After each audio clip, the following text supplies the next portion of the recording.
Can people change? Apakah orang bisa berubah? Saya mau bilang, kita tidak bisa mengubah orang lain. Dalam hubungan, kerap kali kita meminta pasangan kita untuk berubah. Kita meminta orang lain untuk berubah. Apakah berhasil? Ada yang berkata, saya mau jadi pacar kamu, asalkan kamu berhenti merokok. Saya mau jadian sama kamu, asalkan kamu mau ikut saya ke gereja. Kalau nanti sudah punya anak, saya percaya pasangan akan setia. Kalau sudah menikah nanti, pasangan saya pasti tidak kasar lagi. Bahkan ada yang bilang gini, saya akan setia, asalkan kamu belikan saya rumah. Pertanyaannya, apakah orang bisa berubah? Pengalaman hidup saya belajar kita nggak bisa ngubah orang lain. Firman Tuhan berkata, orang bebal sulit berubah. Amsal 26 ayat 11 berkata, seperti anjing kembali ke muntahnya, demikianlah orang bebal yang mengulangi kebodohannya. Orang bebal sulit dikasih tahu, tidak mau menerima masukan biasanya. Ulangan 21 ayat 18 berkata begini, apabila seseorang mempunyai anak laki-laki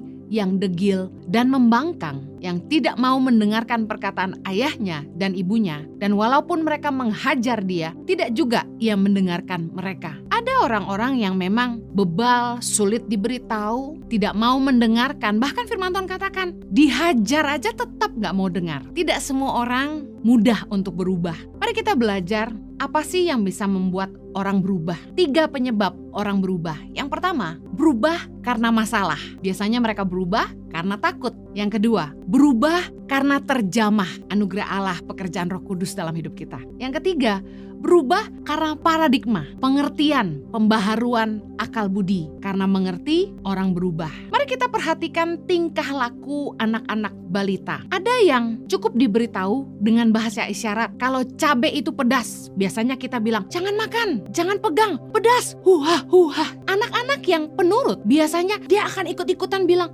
wah, wah, wah. Dan dia tidak akan sentuh cabai itu. Mudah diberitahu, hanya dengan bahasa isyarat aja, tanpa perlu dia sentuh. Dia langsung nurut. Tapi ada juga anak balita yang meski sudah diberitahu oleh ibunya, tapi tetap aja, dia pengen ambil, dia pengen rasakan sendiri. Setelah kepedasan, baru dia nangis. Tapi setelah mengerti bahwa cabai itu pedas, baru dia nggak berani sentuh lagi. Ada orang-orang yang diberitahu langsung mendengar. Orang bijak gak perlu ngalami malapetaka dulu, melihat pengalaman orang lain di depannya jatuh, dia belajar dari situ, dia nggak buat. Belajar dari kesalahan orang lain, itu orang bijak. Tapi ada orang bebal, sudah tahu jalan itu salah, tapi mau coba-coba. Sudah dikasih tahu, nggak mau dengar. Akhirnya kena masalah, baru berubah. Kita harus tahu bahwa Tuhan mau kita berubah dari cara-cara hidup kita yang lama. Efesus 4 dengan judul perikop manusia baru. Mari kita baca sama-sama ayat yang ke-17. Sebab itu kukatakan dan kutegaskan ini kepadamu di dalam Tuhan. Jangan hidup lagi sama seperti orang-orang yang tidak mengenal Allah dengan pikirannya yang sia-sia dan pengertiannya yang gelap, jauh dari hidup persekutuan dengan Allah karena kebodohan yang ada di dalam mereka dan karena kedegilan hati mereka. Perasaan mereka telah tumpul sehingga mereka menyerahkan diri kepada hawa nafsu dan mengerjakan dengan serakah segala macam kecemaran. Sebelum kita dibaharui oleh Roh Kudus, sebelum kita menerima jamahan Tuhan, sebelum kita lahir baru, kita hidup dalam kesia-siaan. Di dalam hidup kita yang lama, kita meskipun tahu apa yang benar dan salah, tapi mata hati kita seperti dibutakan. Kita menikmati kenyamanan hidup dalam dosa. Kita menikmati keuntungan meskipun mengorbankan orang lain. Kita tersesat tapi kita merasa nyaman-nyaman saja. Kita melihat orang yang hidup dalam kebenaran, malah ada yang salah dengan mereka. Tapi saya mau bilang begini, Tuhan mau kita berubah.